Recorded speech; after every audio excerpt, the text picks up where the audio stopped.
The caring for newborn piglets, docking, tail clipping, and teeth clipping, and castration. For tail docking and clipping, this is to prevent tail biting. Tail biting can lead to infection, as well as spine abscesses and cause severe pain and welfare problems. For the timing, always do it after colostrum intake, so after 24 hours. It's best to do it on day 3 with the iron injection. For the procedure, use clean, disinfected instruments. You can use a scissors or a cauterization tail docking iron is best. Leave at least 16 millimeters of tail. All tail stumps have to be the same length. This is to avoid creating groups. And check for bleeding after 5 minutes. For teeth clipping, this is to prevent skin damage and infection.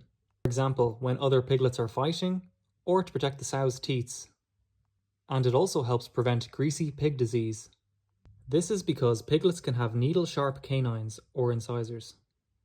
It's usually not necessary if the milk supply is optimized. The best timing to do it is 4 hours after farrowing to make sure the piglets had enough colostrum. If it's within 4 hours post-farrowing, there's a risk of joint infection. For the procedure, use clean, disinfected instruments. Clippers are not best because there's a risk of fracturing the tooth. A grinding machine is best. Do not involve the gums as there's a risk of infection, and do not leave sharp edges. For the castration of piglets, this is to avoid unwanted sexual or aggressive behavior, and it is also to avoid bore, smell, or odor of the pork meat.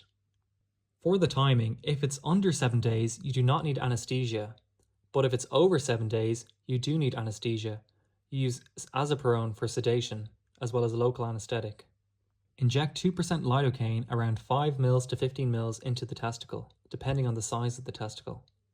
For the procedure, separate the piglet from the sow and then restrain the piglet in the castration rack. Incision ventrally on the scrotum.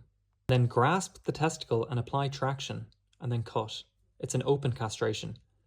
Then spray with tetracycline spray into the wound.